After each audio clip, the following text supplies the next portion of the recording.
Et ouais, je suis d'accord avec toi, Samy, hein, c'est criminel de pousser ça aux novices, mais c'est toujours pareil. La crypto, c'est du player versus player. La plupart des gens s'en moquent de ce qu'ils vont pousser à partir du moment où ils sont payés. Voilà. Et ils vont pas vous dire qu'il y aura des unlocks qui seront importants. Ils vont pas vous dire qu'il y en a beaucoup qui ont acheté le projet 100 fois, 1000 fois moins cher que vous. Voilà. En général, ils s'en moquent un peu, quoi. Bah, pas qu'un peu. Et après, comme dit Martin, effectivement, sans parler des ICO qui time les unlocks de tokens, par exemple PIC. Effectivement, les ICO, on voit que dans les périodes de bear market, il y en a très peu. Quand on commence à avoir un marché qui commence à être haussier, les premières ICO arrivent avec des vestings qui sont généralement assez longs. Et plus on se rapproche de la phase euphorique, plus les projets qui se lancent ont des vestings qui sont courts. Des fois, c'est même un mois, en fait, quand ils s'aperçoivent que le marché est en pleine euphorie, histoire d'avoir les capitaux qui pètent d'un coup, de pouvoir tout vendre et pouvoir sortir avant les phases de redescente. À ma connaissance, il n'y a jamais eu où il y a eu très peu de projets, en tout cas, qui ont lancé des ICO en pleine phase d'euphorie et qui ont mis des vestings pour 1 an ou 2. Non, non, Parce non, qu'en ça fait, pour n'existe les pas, ça. investisseurs, ça serait vraiment, ça serait se tirer une balle dans le pied, en fait, pour les Ah personnes ouais. qui vont l'acheter. C'est assez rare. C'est vraiment très, très rare. Après, si ça arrive, ça peut montrer aussi la volonté de certains fondateurs de projets de développer leur projet, tu vois, sur plus qu'un cycle, quoi. Mais en général, quand il y a des ICO sur des pleines phases euphoriques, en général, ça se passe pas du tout comme ça, quoi. Et ça me surprend, on n'a pas encore vu débarquer les fan tokens. En 2021, sur Binance, ils n'arrêtaient pas d'en lancer des fan tokens dans tous les sens, des équipes de foot, du basket. Il y avait également tout ce qui était écurie sportive en voiture. Et là, il y a plus rien. Donc je pense qu'on n'a pas encore atteint cette phase de pure euphorie où on va avoir à nouveau Ah bah non. plein de projets qui vont se lancer en mode juste one shot là pour 1 ou 2 mois. Et c'est là où vous allez vraiment voir la quintessence en fait de toute la saleté qui peut exister. Pour moi, ça reviendra aussi beaucoup avec la reprise des NFT, en fait. Parce que c'est assez proche quand même en termes de fonctionnement. Donc en fait, tant que regardez vraiment ceux qui pensent qu'ils ont connu vraiment un bear market compliqué, c'est peut-être le cas, mais vraiment regardez ceux qui ont acheté des PFP au dernier cycle en pleine euphorie de bull run. Même encore aujourd'hui, ils sont en train de manger les pissenlits à la racine, les mecs, hein. Ah bah, il y a eu des projets, c'était tout ce qui était, Bored Ape, où ils avaient prévu de lancer un jeu extraordinaire et autres. Donc les gens, il y avait un certain engouement en fait derrière. Et puis quand c'est sorti, après, c'était vraiment le gros flop. Et donc tout le monde a laissé de côté, c'est parti sur des nouvelles collections et ça se base sur les nouvelles collections en fait. Hum. Martin qui dit: «On parle des influenceurs qui disent que certains projets sont des gros scams avec une analyse de surface et à côté chill des hamsters combat». Mais c'est le fond du commerce en fait sur Mec, YouTube. C'est un peu là le problème. c'est ça, mais c'est ça. Ça fait depuis 2018 hein, qu'on constate ça avec Mickaël et c'est pour ça qu'on fait ce genre de vidéo aussi pour essayer d'éduquer les gens et de leur expliquer un petit peu les fondements et ce qu'il y a derrière. Mais c'est la réalité, tu vois, comme dit Samy, la majorité aujourd'hui, même des youtubeurs, que ce soit francophones ou étrangers, sont pour beaucoup d'entre eux pas forcément compétents, tu vois. Mais il y en a, je pense, qui essayent vraiment de faire un taf qualitatif, qui essayent d'être intègres et tout. Heu, mais t'en as vraiment, ils s'en foutent, quoi. Et encore, à l'heure actuelle, vu que le marché est clairement pas ultra, tu vois, en période euphorique et tout, on n'a pas tous les loustiques là qui reviennent des bois, quoi. Parce que là, par contre, en bull run, vous aurez des mecs qui vont sortir, qui parlaient pas du tout de crypto avant, qui étaient pas du tout même dans l'investissement de manière générale et qui savent même pas ce que c'est, globalement l'éducation financière ou les finances personnelles, qui vont commencer à parler de crypto. Et alors chaque cycle, on a ça. Et là, par contre, là, vous allez avoir des ramassis de conneries, hein. Tous les abrutis qui vont ressortir et tout. Ça va être, c'est usant. Franchement, vous allez voir que ça va être encore le cas, peut-être pas forcément cette année, mais à mon avis, Q4 de cette année, dernier trimestre, le marché va se réveiller. Et là, je pense que on aura certaines personnes qui vont commencer à sortir des bois. Mais alors, 2025, comme à chaque fois. Franchement, à chaque cycle, vous avez des nouvelles personnes qui pop, mais comme des shitcoins, hein, qui vont commencer à parler de crypto, des mecs qui ont fait télé-réalité, qui vont commencer à lancer des ICO et des trucs. Franchement, moi, ça me rend dingue. Mais Bah, ça a déjà commencé, on en parlait en off la dernière fois. Tu m'as dit qu'effectivement, il y avait Jason Derulo là, qui avait lancé son meme coin, ouais, où il a fait un gros rug bien propre sur sa commu, comme les autres le font. Mais là, ouais. pour moi, c'est la première étape. Et après, quand j'en parle des fois un petit peu en off et que certaines personnes savent que je suis dans la crypto, ils disent: «Ah ouais, moi aussi j'étais dans la crypto». Et puis je dis: «Bah, t'étais dans la crypto quand?» «Juste sur le sommet en 2021». Et un. Et je dis: «Mais pourquoi t'as pas continué? Parce que ça te plaisait pas?» «Ah non, mais parce qu'il y a plus d'argent à faire. Donc du coup, je suis parti sur un autre secteur». Et ils te le disent ouvertement. Ils ont chillé des NFT sans même connaître la technologie, sans même savoir à quoi ça servait. Ils ont fait un peu de cash et puis après ils sont passés à autre chose. Et en Ah bah fait, oui. tu les vois, c'est des opportunistes comme ça qui passent de secteur en secteur. Alors tu dis: «Mais attends, tu es rentré dans ce secteur-là, c'est que potentiellement ça t'intéressait». «Ah non, mais c'est juste parce qu'il y a de l'argent facile». Mais oui. Tu sais, c'est Mais oui. ouvertement en fait qu'ils te le disent. Il y a pas Mais de oui. il y a pas de barrière. C'est, «Ouais, j'ai arnaqué la communauté». Et vraiment, c'est ce discours-là. Et c'est ce que j'appelle un peu, je suis désolé, mais j'appelle ça des fois des hommes de Dubaï parce que c'est un peu le message qui est véhiculé par souvent certains influenceurs à Dubaï en disant: «Bah, vous pouvez vous permettre de chiller n'importe quoi à un grand nombre à partir du moment où vous êtes influent et de toute façon, vous aurez strictement rien qui va vous arriver». Et souvent, ce qui se passe, c'est qu'il y a même un intermédiaire, c'est-à-dire que l'influenceur fait partie de sa notoriété, il la vend sur les réseaux et à côté de ça, vous avez peut-être un ou 2 mecs qui, eux, maîtrisent à minima le principe des smart contracts, qui savent en déployer, qui savent sniper des tokens et qui vont, chiller ça, en fait, à grande échelle. C'est juste affligeant, en fait et ça va toucher un maximum de personnes et là, pour moi, on est que sur les premières prémices, en fait et vous allez voir sur Bah, YouTube, ça va ouais. devenir n'importe quoi, en fait. Ouais, ouais et puis tu vois, tu te souviens à l'époque, même quand on était en 2021 là, qu'il y avait, tout le monde parlait de FTX. Tout le monde disait: «T FTX c'est vachement bien, faut y aller, faut y aller, faut y aller» et il y a eu énormément de mecs entre guillemets «connus», qui en ont parlé. Mais tu vois des gars, qui passent à la télé, tu prends Shaquille O'Neal, tu prends, comment il s'appelle là? Kevin O'Leary, tu prends plein de mecs en fait qui ont commencé à chiller, FTX et puis même plein d'autres projets crypto, tu vois? Alors que la majorité d'entre eux, étaient absolument pas exposés à la crypto ou ne connaissaient absolument pas ce secteur-là. Ça pouvait être des chanteurs, ça pouvait être des artistes, ça pouvait être, des comédiens ou ce que vous voulez, des mecs qui sortent des bois en disant: «Tiens, on te donne 3 ou 4, 5, 10 millions, peu importe et tu vas chiller ton lien d'affiliation et tu vas en parler, à ta communauté». Ça a fait énormément de bruit, mais ça fait également aussi énormément de dégâts et on a commencé à voir les prémices de ça avec, les débuts de cycle de Memecoin, tu vois, qu'on a eu sur Solana, après qui sont passés sur Base et là, dernièrement, qui sont passés sur Tron. Il y a eu énormément de, ouais, de chanteurs qui ont rien à voir en fait avec le secteur crypto. Tu en as cité un tout à l'heure comme Jason Derulo. Franchement, à quel moment Jason Derulo, vous allez écouter ce qu'il a à dire sur la crypto, quoi? Et ce Justin type, Bieber était plus pertinent. ouais, ouais, Justin Bieber qui avait acheté des Bored Ape, qui avait mis sa photo de profil en Bored Ape sur 2021 là sur Twitter.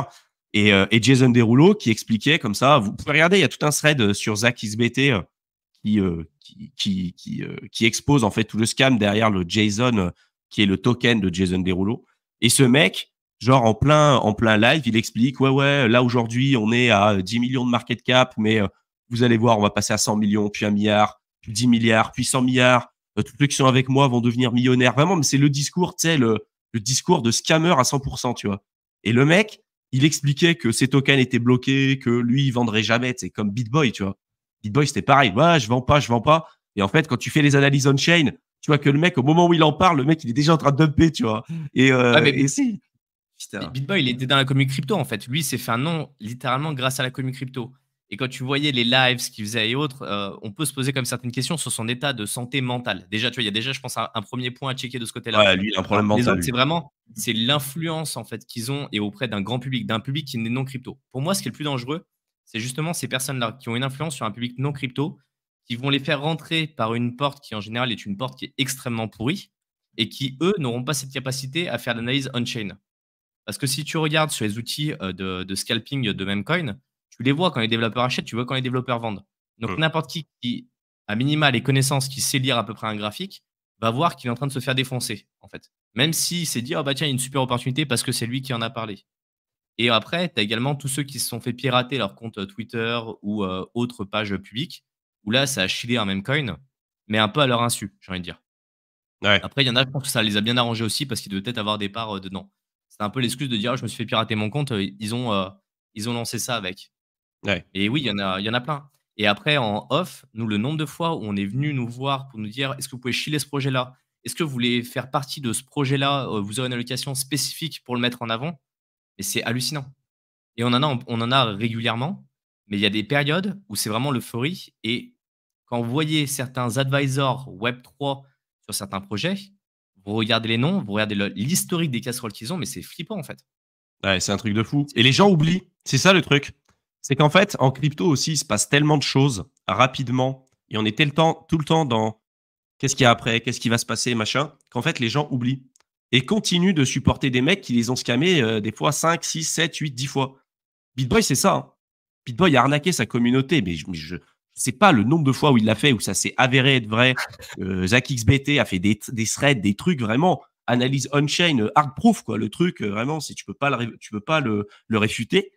Et les gens continuent de tomber dans le panneau quand le mec, il te dit, ah, j'ai plus une thune, faut me donner de l'argent. Il va encore lever plusieurs millions. Enfin, ouais, le mec a clairement un gros problème mental et il va continuer, là, ce cycle, pas de souci. Il y aura des nouveaux. Les mecs vont continuer de lui faire confiance. Il va continuer de gagner de l'argent et de reguer sa communauté. Voilà, ça a toujours fonctionné comme ça. Mais vraiment, l'un des gros critères sur lesquels il va falloir être vigilant, hein, comme dit Willy, hein, c'est justement ce qu'on vient de dire, quoi. Quand vous avez des gens qui ont rien à voir avec la crypto, vraiment rien du tout, quoi, qui commencent à chiller des mêmes coins sur Solana, qui commencent à chiller, mais même sur Solana ou n'importe quoi, qui commencent à chiller des coins, juste des coins, parler de crypto, ça pue. Voilà, franchement, ça pue. Et ça, en général, c'est signe vraiment de top, quoi. Regardez, quand tout le monde en a parlé de ça, des mêmes coins, et ça, c'était une prébule, hein. Sur Solana, on était en mars de cette année, quoi. Tu vois, mars-avril de cette année. En fait, on était au top du cycle. Depuis, ça s'est un peu calmé. Pas suffisamment à mon goût, mais peut-être que le marché, justement, est assez fort en ce moment. Et sans doute qu'on repartira sur une tendance haussière assez rapidement. Mais soyez vigilants par rapport à ça. Vraiment, quand tout le monde va commencer à sortir, quand tous les gens qui parlaient même de bourse, d'immobilier, de finances personnelles ou n'importe quoi vont commencer tous à pivoter leur contenu parce qu'ils se rendront compte qu'il y aura des choses à dire sur la crypto parce que tout le monde s'intéressera à la crypto. 2021, c'était NFT métaverse. Le nombre de mecs qui ont commencé à parler de NFT de métaverse alors que les types, je sais pas, ils étaient. Désolé, hein, y a rien de mal à ça, mais je veux dire, quand vous êtes plombier, vous êtes pâtissier, vous faisiez des vidéos de pâtisserie et que d'un coup vous commencez à parler de NFT de métaverse, pour moi, il y a un problème, tu vois. Et c'est un peu ça, tu vois. C'est un peu triste. Il y a des gens qui vont suivre ce genre de personnes et soyez vigilants. Voilà. Prenez les gens pour qui ils sont par rapport à leur réel degré d'expertise et de compétence. Et ça ne veut pas dire parce que vous y intéressez depuis 6 mois que vous pouvez vous permettre de donner, je sais pas, des conseils sur des projets, des ICO et des trucs, quoi. Enfin, nous, on a toujours été très vigilants vis-à-vis de ça, quoi. Parce que même nous qui sommes dans la crypto depuis vraiment des années et des années, on se rend compte à quel point c'est difficile et à quel point il n'y a aucune vérité dans ce marché, quoi. Donc, vraiment, soyez vigilants par rapport à ça. Ouais, mais en fait, tu as déjà la courbe d'apprentissage qui va être différente. Tu sais, c'est toujours l'histoire de quand tu débutes, tu as l'impression de tout savoir et puis après, tu t'aperçois que tu sais rien du tout et puis après, tu Ouais. montes réellement en compétence avec le temps. Donc, les personnes qui commencent, qui lisent 3 articles sur Cointelegraph, qui se disent: «Oh, ça y est, je suis un expert en crypto», qui commencent à faire des vidéos sur cette thématique-là. Tu te dis: «Bon, les mecs, ils viennent de nulle part, ils essaient de faire des vidéos sur la crypto, ils essaient de démocratiser». Souvent, ils vont faire des boulettes qui sont énormes et là, tu peux pas leur en vouloir. Ils ont peut-être une bonne intention, derrière tout ça. Le gros problème, c'est qu'un débutant, en fait, qui va tomber sur ces contenus n'est pas capable de faire la part de vérité et la part de faux. Et moi, Ouais. ce qui m'inquiète le plus dans ces éléments, c'est des personnes qui souhaitent rentrer sur le secteur crypto parce qu'au début, ils arrivent pour la spéculation, comme 95 des gens qui débarquent dans ce domaine. Et après, qui se disent: «OK, bah, cette personne, elle semble fiable parce que sur Insta, elle fait des jolies stories, parce que le mec, il explique que ce token-là va monter à ce montant-là». Alors qu'en fait, il faut vraiment qu'elle reprenne les bases, il faut qu'elle reprenne les connaissances, mais ça, c'est tout de suite moins vendeur et ça pose vraiment des problématiques de manière beaucoup plus globale. Et René qui dit: «Ils n'ont qu'à se former», mais en fait, c'est un discours qui est très dur à porter, que nous, on essaie de porter depuis, 2018, mais c'est un discours que beaucoup de débutants ne veulent pas entendre et attendez de voir que vraiment on soit en pleine phase d'euphorie et vous allez voir le nombre de personnes, en fait, qui débarquent, qui sont là juste parce qu'ils ont vu la lumière, qui veulent gagner de l'argent rapidement et quand on leur dit: «Tu vas devoir travailler et on va pas te donner, nous, un coin qui va faire un fois 20 dans une semaine», ils disent: «Ah mais ça m'intéresse pas, je passe à quelqu'un d'autre» ou «Je vais aller, trader toute la journée, je vais aller m'amuser avec ça». Et ça, c'est vraiment une problématique profonde, en fait. Et on a beau essayer de travailler avec, et il y a d'autres youtubeurs qui le font, comme on dit, hein, très bien aussi, hein. Il ne faut pas non plus, jeter la pierre à tout le monde, mais il faut être hyper vigilant et le seul moyen de pouvoir l'être, c'est de comprendre vraiment ce que vous faites, de comprendre en profondeur et de pas aller n'importe où. Ouais, puis même un petit rappel aussi, nous, on le voit aussi très symptomatique de la population crypto, quoi, de l'écosystème crypto de manière générale. C'est que nous, on n'est pas une chaîne d'actu. Tu vois, on avait dit qu'on en parlait aussi. On n'est pas une chaîne Ouais. d'actualité. D'accord? On essaye de vous donner des news régulières, mais il y en a qui font ça 2, 3 fois par jour, qui font 3 vidéos par jour. Il y en a qui le font bien mieux que nous. Mais on est intimement convaincu avec Mickaël que de suivre les news 2, 3 fois par jour, tous les jours, ça n'a aucun intérêt. De toute façon, vous n'allez pas tout retenir. Regardez aujourd'hui, si vous regardez BFM TV tous les jours, ça changera rien, voire même ça peut être néfaste pour vous, quoi, clairement. Et dans les investissements, je pense que ça a plus d'effets négatifs que de positifs. Être capable de vous informer sur un sujet et de suivre globalement les grandes news, les grandes tendances, je pense que c'est important. Mais nous, on n'a jamais été une chaîne d'actualité, ni même de trading, ni quoi que ce soit. Vraiment long terme. Nous, on est vraiment analyse long terme, plutôt fondamentale, et pas essayer, enfin vraiment essayer de s'extraire de la plupart du contenu qu'on pouvait retrouver à l'époque sur le marché crypto et qu'on retrouve encore malheureusement énormément aujourd'hui. Mais on se rend compte qu'il y a beaucoup, beaucoup de personnes qui sont encore dans ce truc-là, tu vois, de c'est quoi la dernière news, c'est quoi le nouveau projet, tiens, le Bitcoin, il est à 64 000, demain, il va faire quoi? En fait, c'est des décisions court terme pour faire des gains à court terme. Et nous, on s'est toujours battu avec Mickaël pour aller contre ça parce qu'on est intimement convaincu que c'est pas comme ça qu'on fait de l'argent et c'est pas comme ça qu'on réussit à gagner de l'argent sur le marché crypto. Et donc, ça nous arrive, en fait, comme vous l'avez pu le constater sur la chaîne, de prendre du contenu en fait qu'on fait sur nos lives, d'en sélectionner les meilleurs moments et de vous les repartager sur YouTube. Les contenus qu'on repartage sur YouTube, même s'ils sont publiés plus tard après le live, le contenu qui est à l'intérieur et le fondement et le fond en fait qui est expliqué dans la vidéo est toujours d'actualité. Sinon, bien évidemment, qu'on le publierait pas. Sauf que entre temps, des fois, le cours des cryptos a un peu bougé. Il y a des fois, on va faire un live, on va dire tiens le Bitcoin il est à 64 000 comme là ce qu'on dit sur le live. Ce qu'on vient de vous expliquer sur les influenceurs, que le Bitcoin soit à 64 000, à 62 000, à 3 balles ou à 600 000 euros, ça n'a pas de changement. On est d'accord. Je veux dire, ça sera toujours d'actualité. Malgré ça, on se rend compte qu'il y a toujours une bonne partie quand même de la communauté et des gens qui viennent sur nos vidéos qui nous disent ah, la vidéo, elle a 3 semaines. Pourquoi vous publiez une vidéo qui n'est pas d'actualité? Mais elle est encore d'actualité. Le fondement et ce qu'on dit, c'est encore d'actualité. La vision long terme et tout ce qui est partagé à l'intérieur, simplement, les prix ont un petit peu changé. Mais ça ne change pas le fondement et ce qui est expliqué. Et ça, on s'en rend compte avec Mickaël, c'est très symptomatique de ce qu'on retrouve en crypto.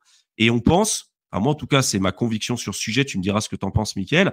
Moi, je pense que c'est en grande partie par rapport à ça, pourquoi la grosse majorité des personnes perdent de l'argent en crypto.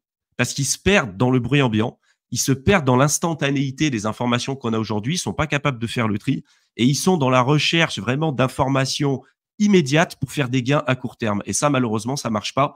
Et c'est vraiment tout ce qu'on a essayé de faire depuis le départ et qu'on continuera de faire pour éviter de vous tomber dans ces travers-là, quoi. En fait, pour moi, c'est symptomatique de la société qui est en place actuellement. Quand on voit aujourd'hui le temps d'attention des personnes, il est juste incroyable. C'est quelques secondes. En fait, il y a tellement d'informations qui sont bombardées de partout que le cerveau est obligé de sélectionner des choses. Et le cerveau, il est feignant par défaut. Il va essayer de trouver le chemin le plus rapide. Et le chemin le plus rapide, si on parle d'argent, c'est d'en gagner rapidement, sans rien faire, sans faire d'effort. Et le problème, c'est qu'il y a certaines personnes qui vont surfer sur ça. Je suis sur Twitter assez régulièrement pour vous partager des choses. Et là, en ce moment, ça commence à arriver. Le top des cryptos qui vont faire un x10 d'ici un mois, d'ici 2 mois, d'ici 3 mois, d'ici un an. Et les gens sont tous là à commenter en mode ouais, c'est ce projet-là, c'est génial, parce qu'ils sont beaucoup trop investis en fait dedans. Et quand je vois les commentaires des fois qu'on a sur sa chaîne YouTube, je suis en mode dépité. Comme tu le disais, des Ouais. fois, la vidéo, elle a 3 semaines. On parle de fondement, on parle de fondation, on parle vraiment de stratégie long terme. Les gens, ils disent ah ouais, mais le BTC, il est à 62 500. Et alors, ça change strictement rien du tout en fait. Déjà, Mm. premièrement, commencez par dire un merci, ça vous coûtera rien, et que ce soit pour nous ou pour n'importe quelle personne qui vous apporte du contenu. Faut commencer par là parce qu'en fait, on n'est pas rémunéré pour vous apporter du contenu. On fait ça parce qu'on a envie de le faire, parce qu'on a envie de construire quelque chose avec vous. Et donc, c'est déjà le premier élément. Désolé, des fois, je suis un peu énervé sur certaines choses, mais en fait, ça me sort par les yeux parce que c'est ce tout m'est dû. C'est justement Mm. cette vision aujourd'hui de la nouvelle génération où tout leur est dû et tout doit être instantané. À partir du moment où vous pouvez comprendre qu'en fait la vie n'est pas instantanée et que tout ne vous est pas dû, que vous devez travailler pour obtenir les choses qui sont intéressantes et que vous devez patienter, que vous devez mettre en place des stratégies et vous former, là c'est hyper important. Et comme dit Jonathan, c'est la société du zapping, c'est exactement ça en fait. Et donc il faut prendre le temps de faire les choses correctement. Et quand effectivement on a une vidéo qui sort 3 semaines après parce que c'est un extrait du live, vous voulez les infos fraîches, venez dans le live, venez avec nous. Vous êtes Mm. pas en live, il y a le replay, il est accessible tout de suite à la fin du live. Donc après, à partir de là, bah, quand nous, on va redécouper les vidéos et que vous allez regarder ce type de contenu, bah, vous prenez le temps de comprendre en fait les fondements et les choses. Et pas juste un instantané à un moment. un instant T. Ça vous sert strictement à rien, en fait. Ouais, et tu vois, moi, ce qui m'avait choqué, c'est la dernière fois, j'avais publié une vidéo, même plein, tu vois? Dernièrement, franchement, je sais pas si vous vous rendez compte quand même du nombre de contenus qu'on essaye de vous présenter sur YouTube. Dernièrement, je sais pas, ça fait quelques mois, il y a des vidéos presque tous les jours, quoi, sur la chaîne. Ça nous demande un travail, nous, de notre côté, qui est monstre, mais parce qu'on a vraiment envie, de vous accompagner.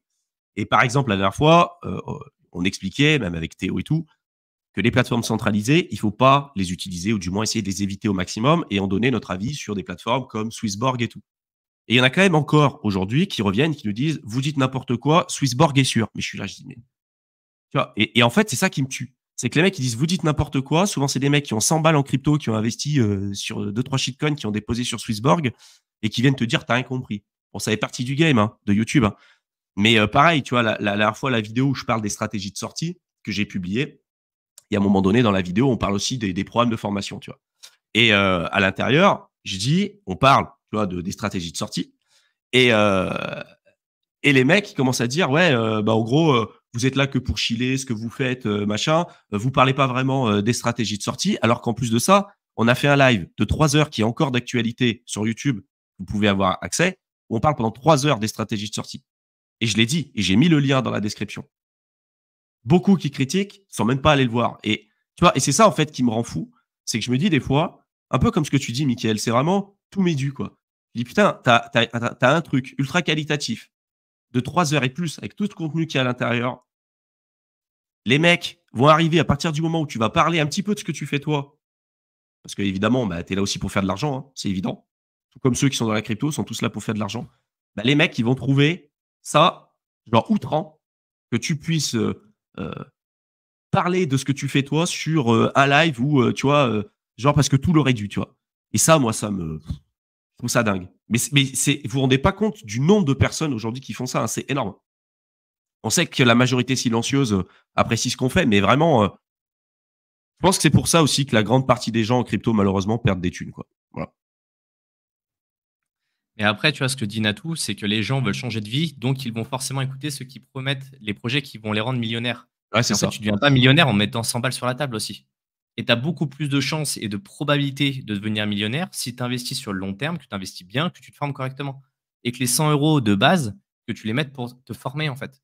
Et que tu trouves plus de capitaux pour investir mieux, investir sur une durée qui va être peut-être un peu plus longue.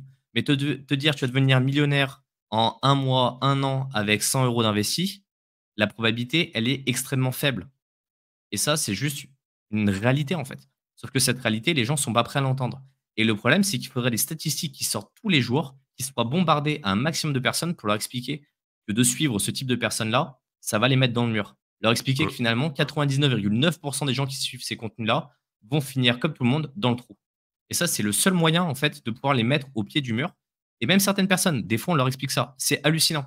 Il y a certaines personnes avec qui on a des échanges au téléphone pour parler de l'accompagnement, de la formation et autres, et qui nous disent qu'est-ce que vous proposez pour que je puisse obtenir un rendement, un retour sur investissement qui soit hyper rapide. Je dis, mais déjà, nous, on ne fait pas le marché crypto, ça c'est déjà la base. Et puis surtout, on ne peut pas te prédire un retour sur investissement instantané. Si tu investis correctement, que tu te formes bien sur le long terme, oui, bien sûr, tu l'auras ton retour sur investissement. Mais on ne peut pas te dire tu vas faire un x 10, un x 15, un x 20 là dans les 2 mois qui suivent. Et le problème, c'est que ce type de discours, il y en a qui ça ne dérange pas de le tenir. Des Ouais. influenceurs qui vont vous dire ouvertement: «Tu veux un x 20? Très bien, rentre dans mon groupe Telegram, tu payes, 50 € par mois, tu verras ton x 20 tu l'auras». Ce qui se passe, c'est qu'au bout de 6 mois, vous êtes fait rincer, un certain nombre d'argent, plus tous les placements foireux qu'ils ont fait entre les 2, et puis c'est fini. Et puis après, vous êtes dégoûté de la crypto ou, de toute façon, vous vous dites: «Ah bah, c'était pas le bon influenceur» et vous allez recommencer avec celui d'à côté. Parce que c'est la seule chose à faire pour que vous puissiez gagner de l'argent rapidement et surtout Ouais. sans travailler, sans Ouais. prendre le temps de travailler. Parce que ça, il commence à y avoir une vague aussi de personnes comme ça, qui se disent: «Ah non, mais moi je veux pas être dans la masse. Je veux pas perdre de l'argent. Je veux en gagner. Bon, je suis un peu plus patient que les autres. Par contre, vous allez me donner les tokens sur lesquels il faut investir. Je veux pas prendre le temps de faire mes recherches». Très bien, tu veux Ça, pas il y en prendre a le temps de plein. faire tes recherches? Bah, en fait, tu vas te faire rect. Ça marche comme ça, en fait. Il y a un moment, il y a, je ne sais combien de millions de cryptos à l'heure actuelle. Soit tu fais tes recherches, tu es en accord avec tes valeurs, tu es en accord avec ta gestion de risque, tu es en accord avec ton allocation. Là, tout à l'heure, j'ai vu passer un commentaire, celui qui dit qu'il a casse pas à 50. Pour moi, à moins que tu aies vraiment fait une analyse hyper approfondie de ce projet-là et que tu sois totalement d'accord avec ta gestion de risque dans ton patrimoine, mais pour moi, c'est une décision qui n'a pas forcément été mûrement réfléchie et qui nécessite de prendre du recul et te dire aujourd'hui, est-ce que tu es 100% d'accord avec ce projet-là? Et après, c'est pareil, quand on parle de 50% d'une allocation, de combien est cette allocation? Si cette allocation, c'est 10 euros, avoir 5 euros de casse-pas, pour moi, c'est même pas une allocation. Il y a ça aussi qu'il faut remettre d'équerre. Ah, puis ça représente quoi? Est-ce que ces 50%, ça représente, 30 années d'économie? Tu vois? Tout ça, c'est à prendre en ligne de compte, en fait. Mais, je suis d'accord, en fait, il y en a beaucoup qui ne sont même pas prêts à travailler. C'est-à-dire qu'il y en a qui se disent: «J'ai compris, il faut se former, il faut machin», mais ils sont pas prêts à faire le travail. En fait, tu as beau faire ce que tu veux, si tu es juste là pour copier un token, copier une allocation, sans comprendre les fondements, sans comprendre les risques et sans avoir cet esprit critique qu'on propose depuis des années et que tu es pas capable de te faire ta propre idée sur le sujet, tu vas te faire rincer. Mais que ce soit, heu vers un influenceur ou quelqu'un d'autre, en fait. Au final, tu te rends compte que c'est toujours pareil. Il faut comprendre ce que tu fais et pour ça, bah, il y a du travail et ça prend du temps et ça, malheureusement, crypto ou dans cette société d'instantanéité, les gens sont pas prêts à le faire, quoi.